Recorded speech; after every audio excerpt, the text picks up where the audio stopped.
जय किसान दोस्तों, आपका चैनल में स्वागत है। दोस्तों, हम सभी किसान भाई डीएपी, एनपीके तथा यूरिया खाद का उपयोग खेतों में करते हैं ताकि हमारी फसलें अच्छी हों और अच्छी पैदावार हो और हमें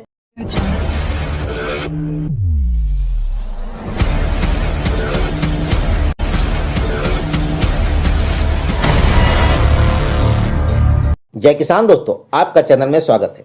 दोस्तों, हम सभी किसान भाई डीएपी, एनपीके तथा यूरिया खाद का उपयोग खेतों में करते हैं ताकि हमारी फसलें अच्छी हों और अच्छी पैदावार हो और हमें काफ़ी अच्छा इससे मुनाफा हो।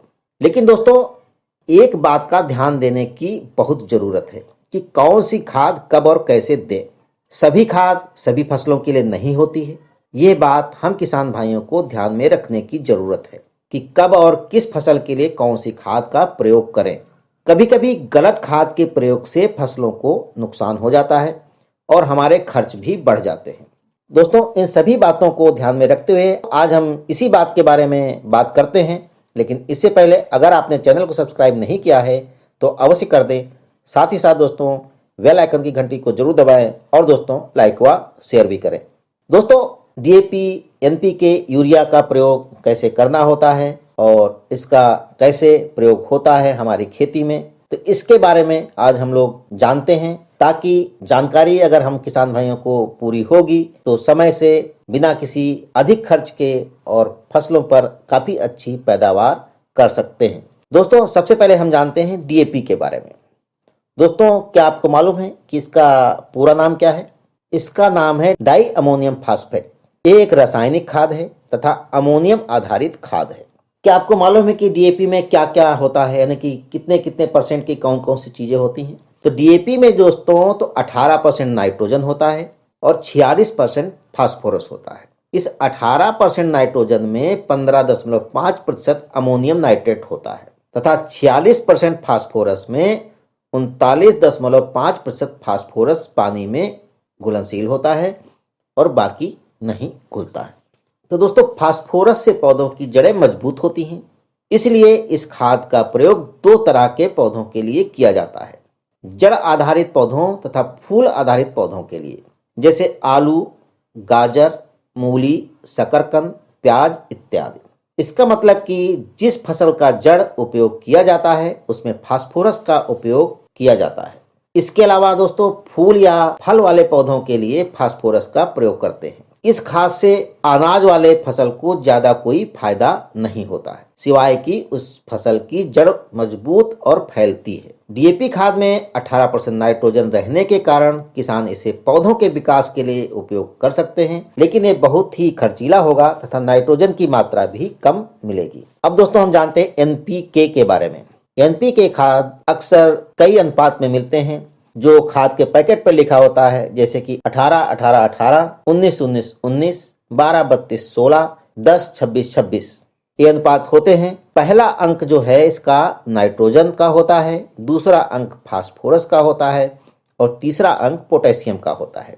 ज्यादातर किसान 12-32-16 का ही प्रयोग करते हैं। इसमें 12% नाइट्रोजन होता है, 32% फास्फोरस होता है और 16% पोटेशियम होता है। अभी कुछ समय में जिंक कोटेड रहने पर आपको 10.5% जिंक की मात्रा भी इसमें रहती है।